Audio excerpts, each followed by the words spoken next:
दोस्तों हम लोग देख रहे थे ल्यूकेमिया जो है श्वेत रक्त कोशिकाओं का उत्पादन करने वाली कोशिकाओं से उत्पन्न होने वाले कैंसर और लिफोमा जिसको लसिका प्रणाली से उत्पन्न होने वाले कैंसर बोलते हैं। इसके उपचार के लिए काट टी सेल थेरेपी की मंजूरी दी गई है। ठीक ना, जो काट टी सेल थेरेपी की मंजूरी क्यों दी गई है? तो श्वेत रक्त कोशिकाओं का उत्पादन करने वाली कोशिकाओं का उत्पन्न होने वाले जो कैंसर होते हैं, लिफोमा बोलते हैं जिसको, उसी लसिका प्रणाली से उत्पन्न होने वाले कैंसर के उपचार के लिए काट टी सेल की क्या की गई है, थेरेपी की मंजूरी दी गई है ना। तो इसको क्या बोलते हैं हम लोग? ल्यूकेमिया बोल सकते हैं। ल्यूकेमिया के उपचार के लिए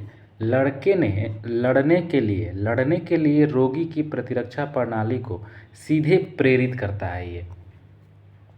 ये जो काट टी सेल थेरेपी है वो कैंसर से लड़ने के लिए क्या करता है? तो रोगी के जो प्रतिरक्षा प्रणाली है ना उसको प्रेरित करता है ये जो काट टी सेल थेरेपी। और इस विशिष्टता के कारण इसे लिविंग ड्रग्स कहते हैं। इसको क्या कहते हैं दोस्तों? Living drugs. तो काट टी सेल को जो है वो इसे लिविंग ड्रग्स भी कह देते हैं। और ये कैंसर के लड़ने के लिए क्या करता है? तो जो शरीर के अंदर जो रोगी प्रतिरोधकता क्षमता होता है उसको ये प्रेरित करता है, एक्टिव करता है लड़ने के लिए। अब आते हैं थोड़ा चिकनगुनिया के बारे में देखते हैं दोस्तों। तो यह जो है दुर्बल बनाने वाली गैर घातक वायरल बीमारी होती है।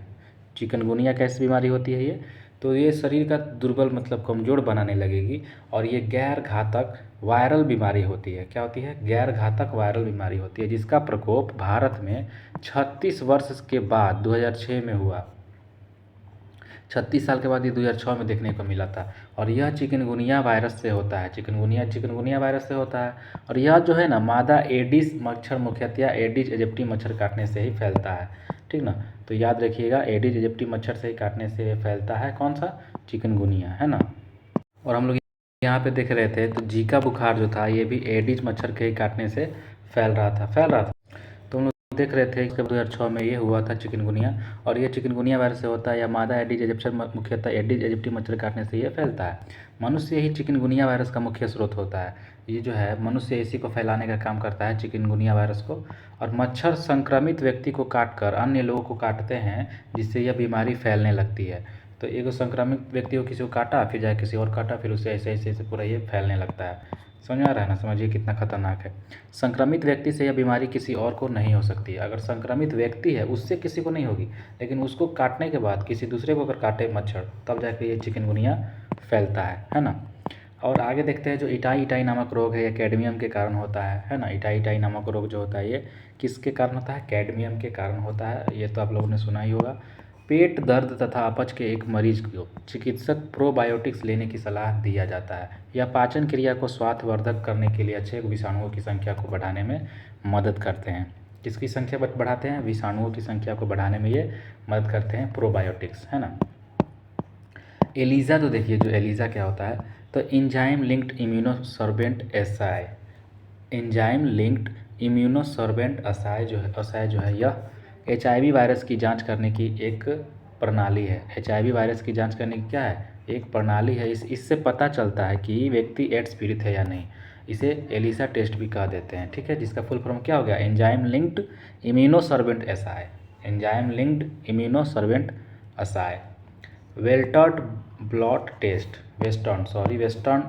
ब्लॉट टेस्ट जो है यह HIV संक्रमण की खास जांच होती है जो कि पॉजिटिव होने पर बताता है कि यह HIV से ग्रस्त है, उसको एड्स है। तो देखिएगा HIV जो है HIV 24 एंटीजोन, ये क्या है? PCR बोल सकते हैं इसको। तो HIV की स्पष्ट जांच इससे रोग को तीव्रता की जानकारी मिलती है, कितना तेज़ी से बढ़ रहा है, कितना पर रुका हुआ है, चाहे कितना पे है। तो इससे जांच पता चलता है इसकी तीव्रता का। ठीक ना, तो HIV 24 एंटीजोन से इसका शरीर का एंटीजोन का पता लगाया जाता है इसको PCR के माध्यम से। और कहता है कि यह HIV के क्या करता है? तो रोगों को कितना तेज़ी में है, कितना में रुका हुआ है, किस स्पीड से तीव्रता का ये जानकारी देता है। HIV 24 एंटीजन का पता लगाता है। CD जो है CD4 काउंट, देखिए दोस्तों CD4 काउंट क्या होता है? तो ये जो है परीक्षण से रोगी की प्रतिरोधक क्षमता का आकलन किया जाता है। इससे जो रोगी है ना उसके प्रतिरोधक क्षमता का आकलन किया जाएगा CD4 काउंट से। CD4 काउंट से क्या पता किया जाएगा? तो प्रतिरोधक क्षमता पता किया जाएगा, आकलन किया जाएगा CD4 काउंट से। ठीक ना। चलिए CD4 काउंट तो आप लोग देख लिए। इससे परीक्षण के रोगी की प्रतिरोधक क्षमता का पता किया है कि आपके अंदर कितना प्रतिरोधक क्षमता है लड़ने के लिए, है ना। तो देखते हैं प्रमुख केंद्रीय स्वास्थ्य कार्यक्रम। सबसे पहले है राष्ट्रीय आयोडीन अल्पता विकार नियंत्रण कार्यक्रम। आयोडीन अल्पता विकार नियंत्रण कार्यक्रम जो है ये 1962 में इसका जो है स्थापना किया गया। 1962 में राष्ट्रीय आयोडीन अल्पता विकार नियंत्रण कार्यक्रम की स्थापना 1962 में किया गया था। राष्ट्रीय दृष्टिहीनता नियंत्रण कार्यक्रम 1976 में किया गया था। दृष्टिहीन जो होते हैं उन पर नियंत्रण के लिए जो कार्यक्रम शुरुआत किया गया था वो 1976 में। वहीं अल्पता विकार नियंत्रण जो कार्यक्रम था आयोडीन के लिए, जो आयोडीन की कमी हो जा रही थी उसके लिए 1962 में। 1976 में दृष्टिहीनता नियंत्रण।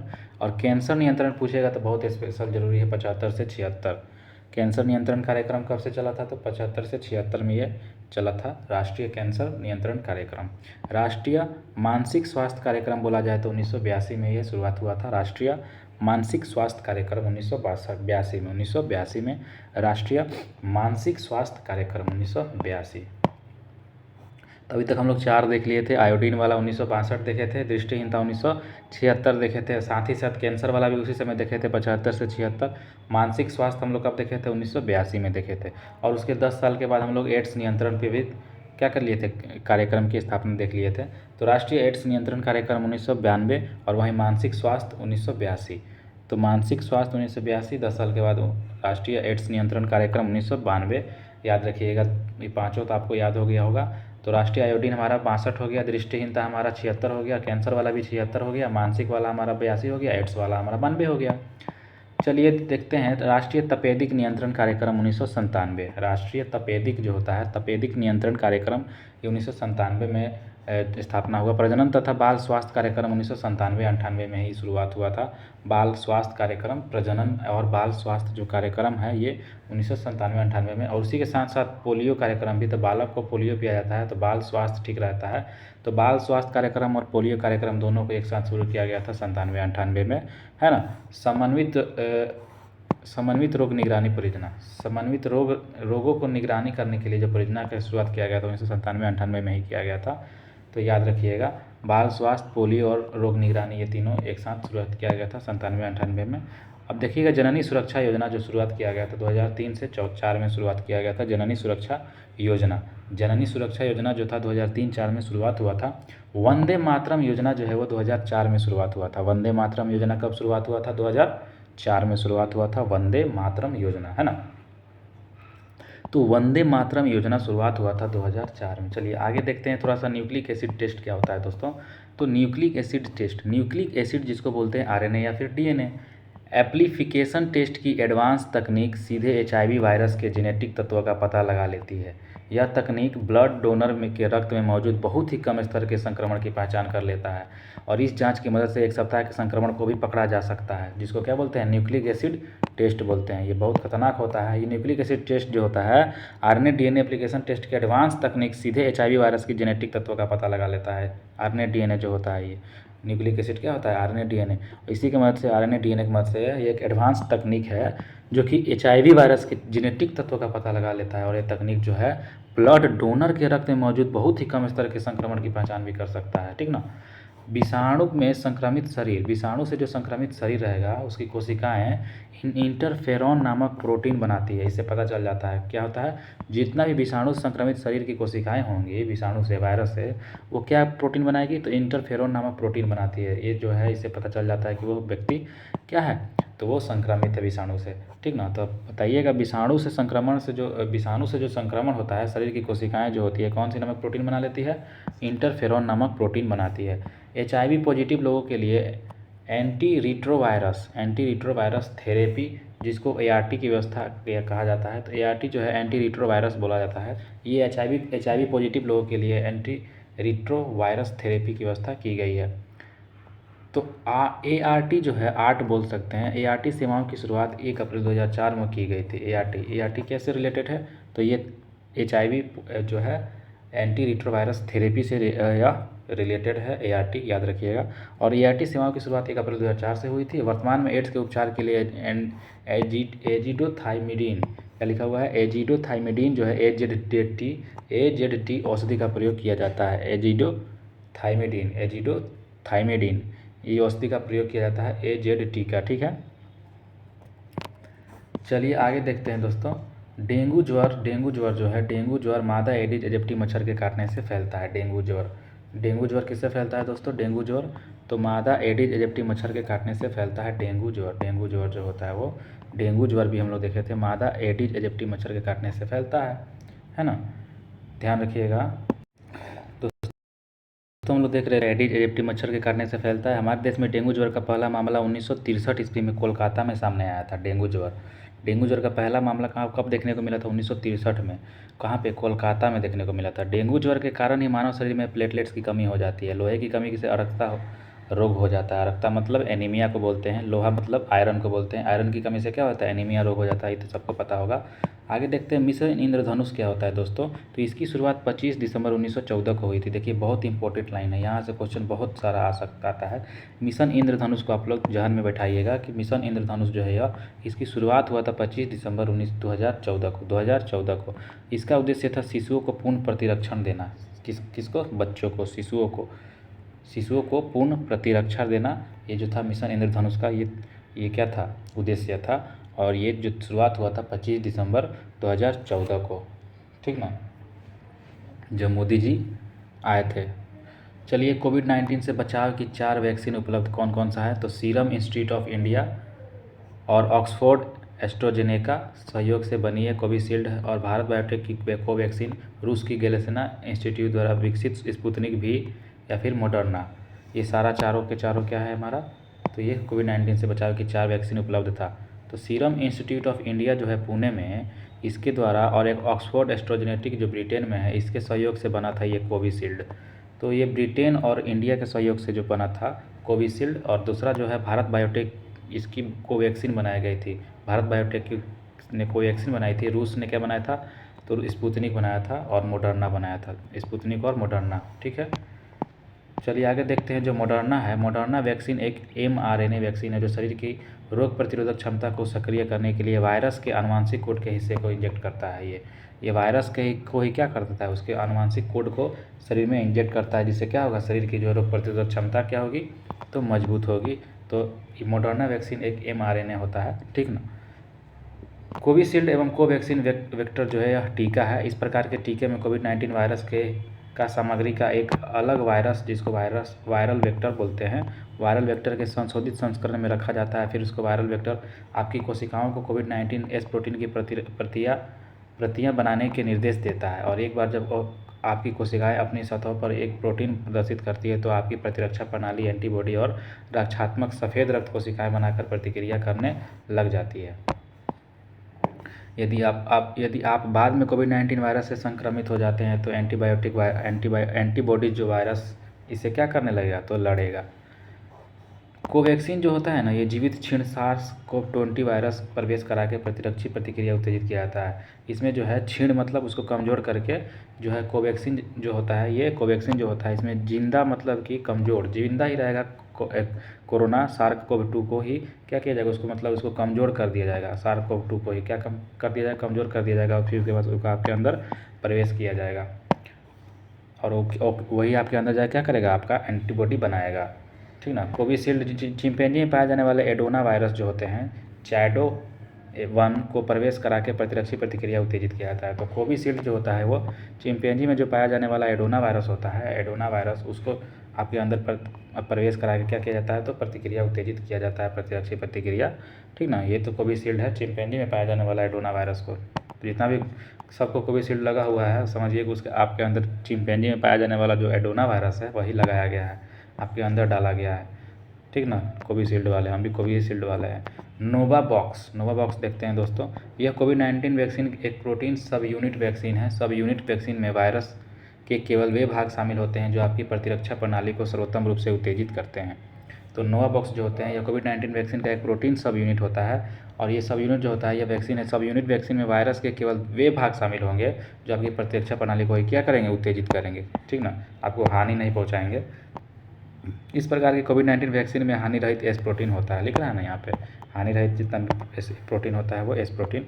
पोलियो वैक्सीन का विकास जो होता है ना 1952 में हुआ था, जोनास साल के द्वारा किया गया था पोलियो वैक्सीन का विकास 1952 में। 1962 ईस्वी में अल्बर्ट साबिन द्वारा किया गया था, ठीक ना, 2 व्यक्तियों के द्वारा पोलियो वैक्सीन का विकास किया गया 1952 में, जोनास साल्क तथा 1962 ईस्वी में अल्बर्ट साबिन के द्वारा किया गया था। पोलियो वायरस 3 प्रकार के होते हैं, टाइप 1, टाइप 2, टाइप 3। इसी आधार पर विश्व में पोलियो रोगियों की 3 श्रेणी होती है, सबसे कम मरीज टाइप 2 के और अधिकतम टाइप 3 के मरीज होते हैं। इसीलिए पोलियो से निपटने के लिए अधिकतर वैक्सीन टाइप 3 के लिए तैयार की गई है, इसका विषाणु सबसे छोटा होता है, ठीक ना। पोलियो की जो है सबसे छोटी कौन होती है, टाइप 3 होती है, और इसके लिए क्या किया गया, विषाणु सबसे छोटा होता है। यहाँ पे हम लोग थोड़ा देख लेते हैं, याद करने वाला है तथ्य है, चिकित्सा संबंधी आविष्कार। आप लोगों को तो पता ही होगा विटामिन की खोज किसने किया था, फंक ने किया था, विटामिन बी का मैकुलन, विटामिन डी का हॉपकिंस, एस्ट्रोमाइसिन का बॉम्समैन। तो विटामिन बी का बताइए, विटामिन बी का किसने किया था, मैकुलन ने किया था। विटामिन बी का खोज किसने किया, विटामिन बी का खोज किया था मैकुलन किसने किया था, मैकुलन। विटामिन डी का किसने किया था, हॉपकिंस ने किया था। किसने किया था, हॉपकिंस ने किया था विटामिन डी का खोज, विटामिन डी का खोज हॉपकिंस ने किया था। विटामिन बी का मैकुलन ने किया था। विटामिन का तो फंक याद ही है। स्ट्रेप्टोमाइसिन जो है ये बॉसमैन ने किया था, स्ट्रेप्टोमाइसिन जो है बॉसमैन ने किया था। किसने किया था, बॉम्समैन ने इसका आविष्कार किया था स्ट्रेप्टोमाइसिन का आविष्कार किसने किया था, बॉम्समैन ने। होम्योपैथी का हनीमैन तो सबको याद ही होगा, ओपन हार्ट सर्जरी, वाल्ट हिलेलर। सर्जरी कर रहा था, उसका हाथ हिलने लगा, हिल गया, तो सर्जरी करते समय क्या हो गया, ओपन हार्ट सर्जरी कर रहा था, इसमें आपका हाथ अगर हिल जाए तो कितना दिक्कत हो जाएगा, तो वाल्ट हिलेलर। तो ओपन हार्ट सर्जरी करिएगा तो हाथ का हिलना नहीं चाहिए, तो हिलेलर, वाल्ट हिलेलर, याद हो गया। प्रथम परखनली शिशु जो है एडवर्ड्स एवं स्टेप्टो जो है वो प्रथम परखनली शिशु, जिसको IVF बोला जाता है।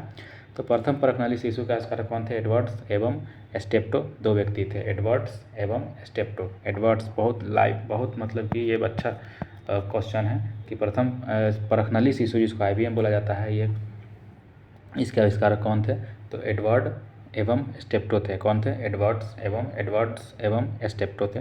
एंटीजन का लैंडस्टीनर ने खोज किया था, ये तो आपको याद होगा। एंटीजन का खोज किसने किया था, लैंडस्टीनर ने। क्लोरोफॉर्म को हैरिसन तथा सिम्पसन किसने किया था, क्लोरोफॉर्म जो है, क्लोरोफॉर्म बेहोशी का जो दवा होता है, दवा चाहिए जो भी कहिए, क्लोरोफॉर्म जो है वो हैरिसन तथा सिम्पसन ने क्या किया था, इसकी खोज किया था। हैरिसन और सिम्पसन ने क्लोरोफॉर्म की खोज किया था। क्लोरोफॉर्म की खोज किसने किया था, हैरिसन तथा सिम्पसन ने। टेरामाइसिन जो है, टेरामाइसिन की खोज फीनेल ने किया था। टेरामाइसिन की खोज किसने किया था, फीनेल ने किया था। अब ये टेरामाइसिन पता नहीं हमको क्या है। डायबिटीज़, देखिए डायबिटीज़ को तो बेंटिक हम लोग याद किए थे। डायबिटीज़ की खोज किसने किया था, बेंटिक ने किया था। पोलियो वैक्सीन का जॉन ई साल्क, हम लोग पीछे भी अभी देख लिए थे, पोलियो वैक्सीन की खोज जॉन ई साल्क ने किया था।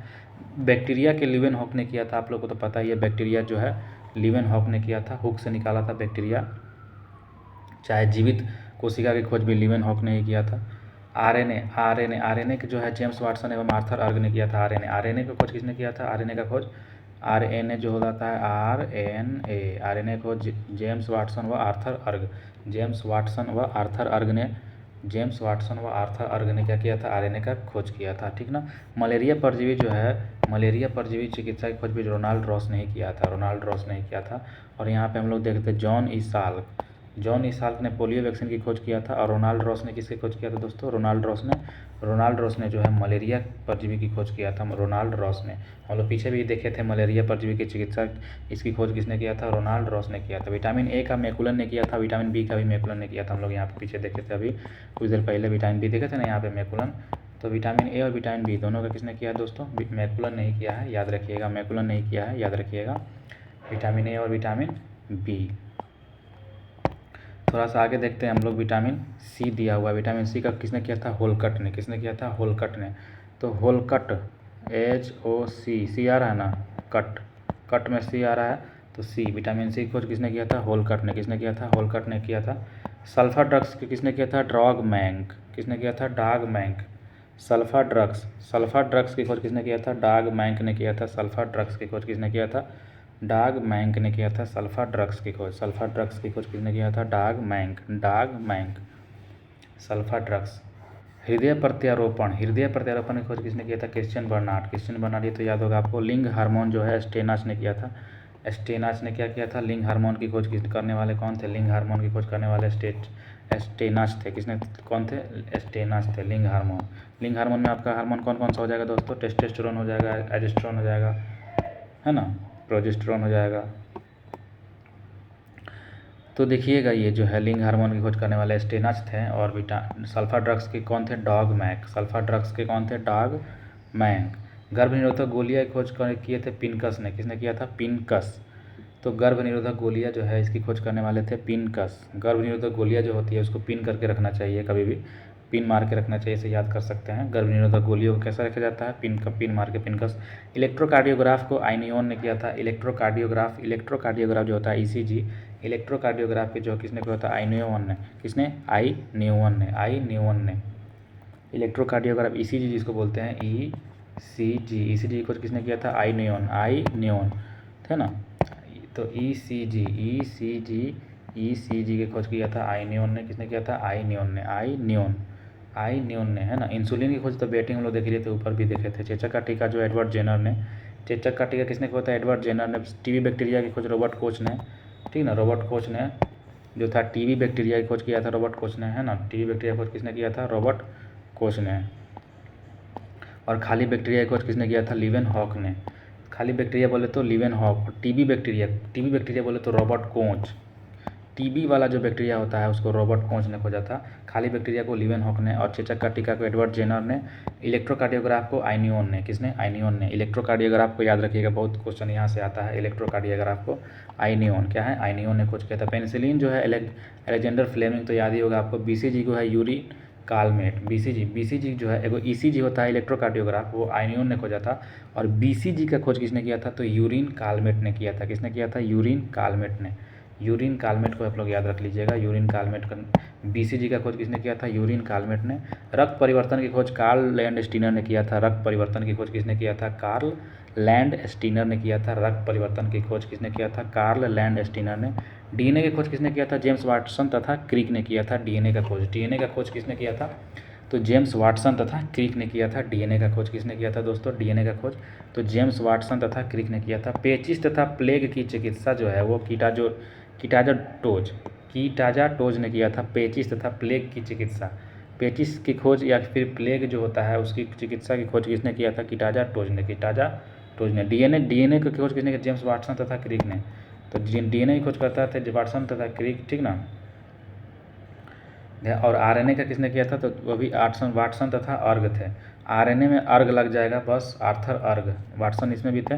और डीएनए में भी वाटसन है, जेम्स वाटसन तथा क्रिक है। डीएनए में वाटसन और क्रिक हो जाएंगे और आरएनए में वाटसन और अर्ग हो जाएंगे, याद रख लीजिएगा। ठीक है, हम लोग देख लिए। तो पेचिस द प्लेग भी देख लिए, कीटाजा टोज। जंपिंग जिंक सिद्धांत जो था बारबरा मैकलिनटॉक। जंपिंग जिंक सिद्धांत जो है वो बारबरा मैकलिनटॉक ने खोज किया था। जंपिंग जिंक सिद्धांत का खोज किसने किया था? बारबरा मैकलिनटॉक। जंपिंग जीन सिद्धांत जो है बारबरा मैकलिनटॉक ने इसका खोज किया था। जंपिंग जीन सिद्धांत का खोज बारबरा मैकलिनटॉक ने किया था। किसने किया था? बारबरा मैकलिनटॉक ने, है ना। रेगुलेटरी जीन सिद्धांत का खोज जैकब और मोनॉड ने किया था। किसने किया था? मोनॉड ने किया था। रेगुलेटरी जीन सिद्धांत का खोज किसने किया था? जैकब और मोनॉड ने। तो रेगुलेटरी जीन सिद्धांत जो था इसका खोज किया था जैकब और मोनॉड ने। डीएनए संश्लेषण की खोज किसने किया था? कॉर्नबर्ग ने किया था। डीएनए संश्लेषण का खोज किसने किया था? कॉर्नबर्ग ने किया था। डीएनए संश्लेषण का खोज कॉर्नबर्ग ने किया था। डीएनए संश्लेषण का खोज। प्राकृतिक वर्णवाद जो था चार्ल्स डार्विन ने किया था। नेचुरल सिलेक्शन जिसको बोलते हैं, प्राकृतिक वर्णवाद चार्ल्स डार्विन। डीएनए का संश्लेषण अगर आ जाए तो कॉर्नबर्ग हो जाएगा। क्या हो जाएगा? डीएनए संश्लेषण कौन हो जाएगा? कॉर्नबर्ग हो जाएगा। खाली डीएनए रहे तो जॉन जेम्स वाटसन तथा क्रिक हो जाएंगे। अगर डीएनए संश्लेषण आ जाए, संश्लेषण मतलब बनाना, तो कॉर्नबर्ग हो जाएंगे। क्या हो जाएंगे? कॉर्नबर्ग हो जाएंगे। कॉर्नबर्ग, डीएनए कौन बनाया? डीएनए कौन बनाया? डीएनए कॉर्नबर्ग, है ना। डीएनए जेम्स वाटसन तथा क्रिक हो जाएंगे डीएनए का। और डीएनए का जो संश्लेषण था वो कॉर्नबर्ग ने किसका खोज किया था? प्राकृतिक वर्णवाद देख लिए चार्ल्स डार्विन। स्टेथोस्कोप का आविष्कार लेनेक ने किया था। स्टेथोस्कोप, जो आप लोग स्टेथोस्कोप देखते हैं, दूरबीन, स्टेथोस्कोप जो है, इसका आविष्कार किसने किया था? तो लेनेक ने किया था। लेने खोज तो कर दिए थे स्टेथोस्कोप का, इनको लेने के देने पड़ गए थे। क्या पड़ गए थे? आविष्कार करके स्टेथोस्कोप का आविष्कार करके क्या पड़ गया था इनको? लेने के देने पड़ गए थे। तो स्टेथोस्कोप का आविष्कार किया था लेनेक ने। किसने किया था? लेनेक ने किया था। चेचक का टीका के खोज किसने किया था? एडवर्ड जेनर ने। हम लोग पीछे भी देख लिए थे। हृदय का प्रथम प्रतिस्थापन क्रिश्चियन बर्नार्ड ने। हम लोग ये भी देख लिए थे। होम्योपैथी का संस्थापक हाइनेमैन, ये भी हम लोग देख लिए थे। पुनरावर्तन सिद्धांत अर्नस्ट हैकल। पुनरावर्तन का सिद्धांत जो था अर्नेस्ट हैकल ने दिया था। किसने दिया था पुनरावर्तन का सिद्धांत? अर्नेस्ट हैकल ने दिया था। अर्नेस्ट हैकल ने दिया था पुनरावर्तन का सिद्धांत, है ना। पुनरावर्तन का सिद्धांत जो था अर्नेस्ट हैकल ने दिया था। लेप्रोसी बेसिलस और का आविष्कार हैंसेन ने दिया था। लेप्रोसी बेसिलस का आविष्कार किया था किसने?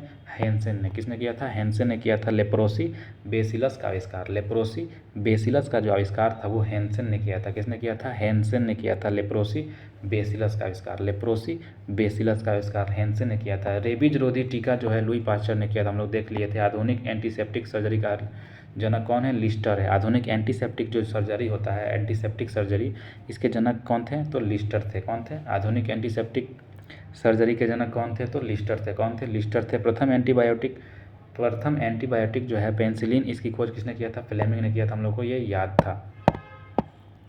आगे देखते हैं प्रमुख औषधियाँ में। देखिए औषधियाँ जो है निश्चेतक, ये सब जो है निश्चेतक का काम करती है। एनेस्थेटिक मतलब आपका क्या करेगी? सुन करने का। तो डाई इथाइल ईथर जो है ये हमारा क्या है?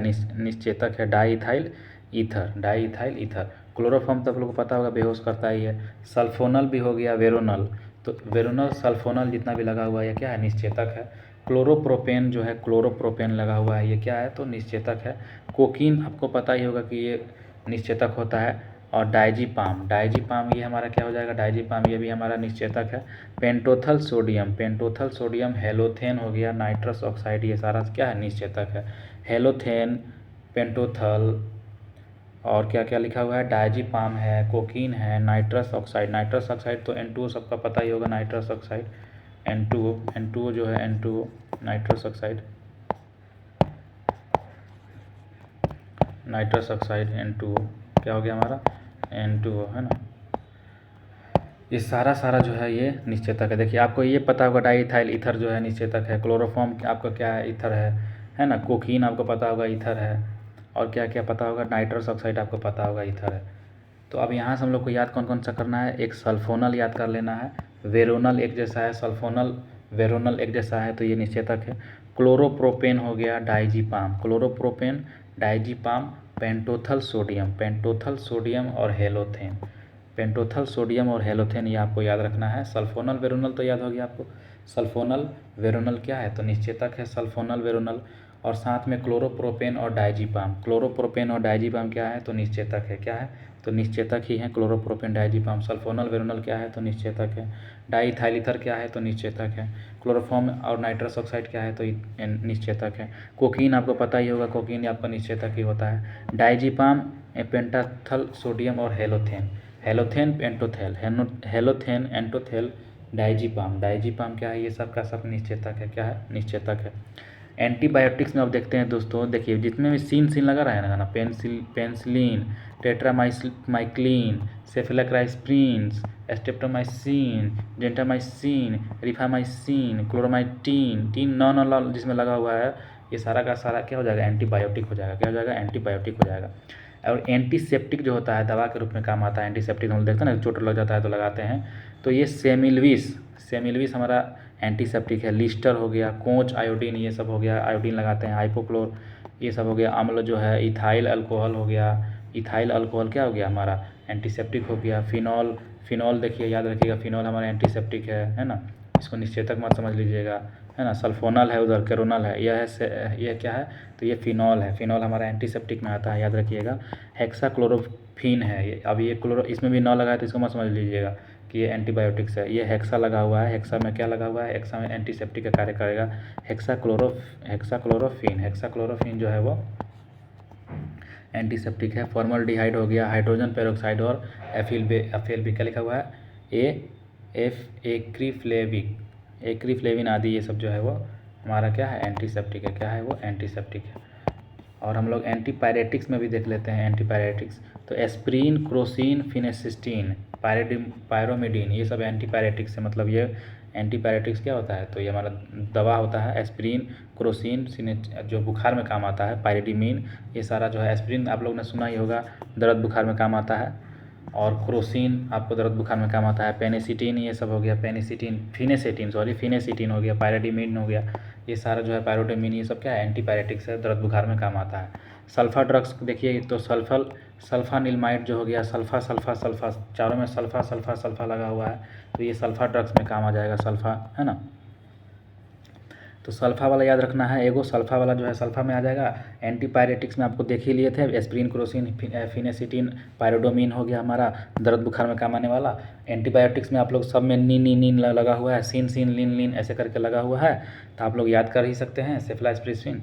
और हम लोग एंटीसेप्टिक में देख लिए थे, कौन कौन सा एंटीसेप्टिक में था, तो सेमिलविस था, लिस्टर कोच, आयोडीन था, हाई फ्लोर अम्ल था, इथाइल अल्कोहल फिनाल था, और हेक्साक्लोरोफिन था, फॉर्मल्डिहाइड, हाइड्रोजन पेरोक्साइड और एप्रीफ्लेविन था। थोड़ा इंपॉर्टेंट ये वाला है, याद करने लायक। बाकी तो आपको निश्चेतक याद ही हो गया होगा, निश्चेतक और आपका एंटीसेप्टिक, एंटीबायोटिक्स और सल्फा ड्रग्स याद होगा। एंटीबायोटिक भी आपको याद ही है, तो आप लोग बस एंटीसेप्टिक थोड़ा बहुत देख लीजिएगा। सेमिलविस हो गया, सेमिलविस जो है एंटीसेप्टिक हो गया, सेमिलविस। लिस्टर आपका क्या है, लिस्टर क्या है दोस्तों, लिस्टर आ गया, बताइए कि लिस्टर क्या है। लिस्टर आपका है एंटीसेप्टिक है, लिस्टर आप लोग शरीर पे लगाते हैं, एंटीसेप्टिक। कोच, लिस्टर कोच हो गया। कोच आयोडीन हमारा, हाइपोफ्लोर जो है, हाइपोक्लोर जो है वो, हाइपोक्लोर अम्ल जो है एंटीसेप्टिक है। इथाइल अल्कोहल जो है हमारा एंटीसेप्टिक है। और डाईइथाइल ईथर जो है हमारा क्या है, तो निश्चेतक है, ठीक ना। फिनोल हेक्साक्लोरोफिन लगा हुआ, तो ये हमारा एंटीसेप्टिक हो जाएगा। फॉर्मल्डिहाइड हमारा क्या है, फॉर्मल्डिहाइड हमारा एंटीसेप्टिक ही है। फॉर्मल्डिहाइड क्या है दोस्तों, फॉर्मल्डिहाइड ही हमारा एंटीसेप्टिक है। हाइड्रोजन पेरोक्साइड क्या है, हाइड्रोजन पेरोक्साइड हमारा एंटीसेप्टिक ही है। एप्रीफ्लेविन जो क्या है, ये हमारा एंटीसेप्टिक है। एप्रीफ्लेविन जो है हमारा एंटीसेप्टिक है। हाइड्रोजन पेरोक्साइड क्या है हमारा, तो एंटीसेप्टिक है। थैंक यू दोस्तों, यहाँ तक तो हमारा कंप्लीट हो गया। अब मिलते हैं हम लोग अगले एपिसोड में। धन्यवाद।